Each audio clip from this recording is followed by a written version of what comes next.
Bed पर performance करते time, sex करते टाइम आपके प्राइवेट पार्ट में ढीलनेस जैसी चीज़ें आ जाता है, एक शॉट में ही आपका झड़ जाता है, दोबारा खड़ा नहीं होता है, इरेक्शन जैसी चीज़ें नहीं आता है, आप अपनी वाइफ को संतुष्ट नहीं कर पाते हैं, तो ये वीडियो आपके लिए बहुत ज़रूरी होने वाला है। क्या क्या गलतियां आपको नहीं करना है, क्या क्या सावधानियां बरतना है। अगर आपके प्राइवेट पार्ट में इरेक्शन जैसी चीज़ें बहुत कम टाइम के लिए आता है, आपका जल्दी से डिस्चार्ज हो जाता है, तो ये वीडियो आप पूरा देखना और अच्छे से आपको समझ में आ जाएगा। सबसे पहले हम शुरू करते हैं वीडियो के फर्स्ट में आपको समझाने के तौर पे बताते हैं। सेक्स के दौरान, परफॉर्मेंस के दौरान लिंग का ढीला होना इरेक्टाइल डिस्फंक्शन का एक सामान्य समस्या है।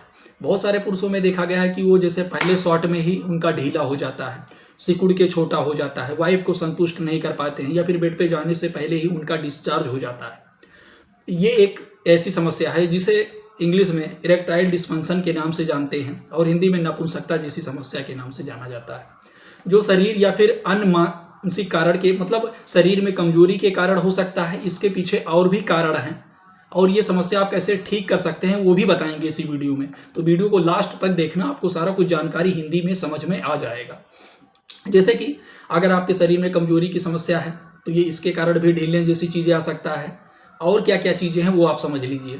जैसे कि तनाव और चिंता कम कर दें। अगर आप बहुत ज़्यादा स्ट्रेस में रहते हैं, चिंता तनाव करते हैं, सेक्स के दौरान या फिर परफॉर्मेंस के दौरान आपका टाइमिंग का ड्यूरेशन, परफॉर्मेंस आपका बेटर नहीं जाता है, आप बहुत ज़्यादा चिंता, डिप्रेशन जैसी चीज़ें में रहते हैं, तो आप चिंता, तनाव, डिप्रेशन जैसी चीज़ों से आप बाहर निकलिए।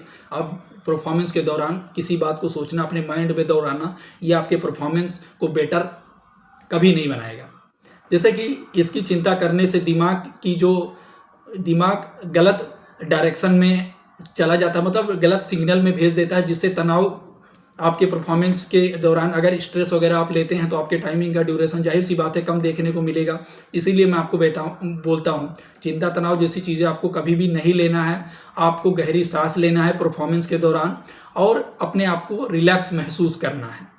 आपको अपने आप को बहुत अच्छा फील करना है, तभी आपका टाइमिंग का ड्यूरेशन सही हो। अगर आप बहुत ज़्यादा स्ट्रेस में रहेंगे या आपके मन में ये चलता रहेगा कि आज तो 15 से 20 मिनट तक परफॉर्मेंस करेंगे, आप टाइम देख करके परफॉर्मेंस करना चाहते हैं, आपके अंदर बहुत ज़्यादा जल्दबाजी जैसी चीज़ें हैं, तो आपका परफॉर्मेंस कभी भी बेटर नहीं जाएगा। कभी भी आपको जल्दबाजी नहीं करना है। दूसरी चीज़ है फोकस बदलें। जैसे कि केवल इरेक्शन के बारे में सोचने के बजाय आप अपने पार्टनर पर फोरप्ले पर ध्यान दें। फोरप्ले एक ऐसी चीज़ है जो आपके टाइमिंग के ड्यूरेशन को बढ़ा सकता है। कहने का मतलब है आप अपने औरत के प्राइवेट पार्ट पे चाटना, चूमना, किस करना, हक करना, फिंगरिंग करना, बातें चीतें करना, रोमांटिक भरी बातें करना जो आपकी औरत को या आपकी पार्टनर को पसंद हो। इससे क्या होगा कि कहीं ना कहीं आप दोनों का टाइमिंग का ड्यूरेशन सेम देखने को मिलेगा। मान लीजिए अगर आपके औरत का टाइमिंग का ड्यूरेशन 15 मिनट का है और आपका 8 मिनट का है, तो अगर उस दौरान आप 10 मिनट तक आप फोरप्ले वगैरह करेंगे, एक दूसरे के प्राइवेट पार्ट पे चाटना, चूमना, फिंगरिंग करना, किस करना, तो कहीं ना कहीं दोनों का टाइमिंग का ड्यूरेशन सेम देखने को मिलेगा और दोनों एक दूसरे को कहीं ना कहीं सेटिस्फाई कर पाएंगे। पोजीशन बदलें। कभी कभी क्या होता है आप एक ही पोजीशन में परफॉर्मेंस करते रहते हैं, सेक्स करते रहते हैं, उसके दौरान आपको बोरियत जैसी चीज़ें देखने को मिलता है या फिर आपका टाइमिंग का ड्यूरेशन कम देखने को मिलता है, तो आप पोजीशन बदल करके या फिर कहीं ना कहीं एक जगह बदल करके आप अपने घर में सोफे पर या फिर कहीं पर भी, अगर आप वाइफ और हस्बैंड खाली आप अपने मकान में रहते हैं या फिर आप कोई विला वगैरह लिए हैं उसमें कि 2 ही लोग रहते हैं, तो आप किचन में, वॉशरूम में, जहाँ भी आपको लगे परफॉर्मेंस के दौरान आप अपने जगह है वो भी अगर चेंज करके अगर आप परफॉर्मेंस करते हैं तो आपका टाइमिंग का ड्यूरेशन है जो बढ़ता हुआ देखने को मिलेगा। नई नई पोजीशन आप अप्लाई करें हर परफॉर्मेंस के दौरान। आज इस पोजीशन में किए तो कल उस पोजीशन में, या आपकी वाइफ को कौन सा पोजीशन पसंद है या फिर आपको कौन सा पोजीशन पसंद है।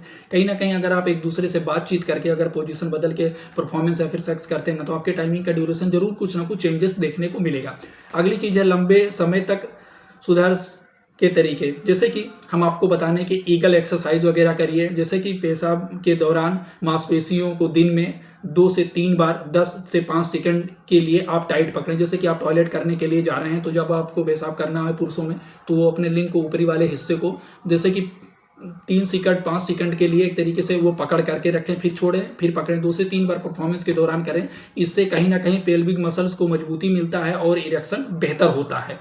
अब आप समझ गए, मतलब टाइमिंग का ड्यूरेशन भी कहीं ना कहीं बढ़ता हुआ देखने को मिलता है। और आप नियमित व्यायाम करिए, डेली आप 25 से 30 मिनट योगा करिए, एक्सरसाइज करिए, आप दौड़िए, साइकिल चलाइए, आप अपने आप को फुर्तीला मतलब रोड़िए। इससे क्या होगा कि शरीर में आपके ब्लड के सर्कुलेशन प्रॉपर रूप से मेंटेन होगा। जब आपके शरीर में ब्लड का सर्कुलेशन दौड़ेगा तो आपके प्राइवेट पार्ट में इरेक्शन जैसी चीज़ें ना आना, मतलब ब्लड का सर्कुलेशन ना होना, टाइमिंग का ड्यूरेशन कम देखने को मिलना, तो ये जो भी समस्या है ये कहीं ना कहीं ठीक होता देखने को मिलता है। अगली चीज़ है आपको क्या क्या चीज़ें खाना है अगर आपके टाइमिंग का ड्यूरेशन कम है या आप अपने टाइमिंग के ड्यूरेशन को बेटर बनाना चाहते हैं। जैसे कि अनार का जूस हो गया, तरबूज हो गया, लहसुन हो गया, पालक की सब्जी हो गया, लहसुन हो गया जो आप चटनी के नुमा बना सकते हैं, फिर सब्जी में आप मिक्स करके खा सकते हैं, जैसे भी आपको खाना है।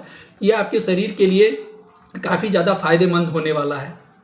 जो आपके शरीर में सुस्तीपना रहता है, सहन शक्ति कमज़ोर रहता है, ये सारी चीज़ें कहीं ना कहीं आपको बढ़ता हुआ देखने को मिला। बुरी आदतें छोड़े, अगर आप जैसे सिगरेट, गुटखा, पान, ड्रिंक, अल्कोहल वगैरह ये सारी चीज़ें सेवन करते हैं तो ये सारी चीज़ें छोड़ दीजिए।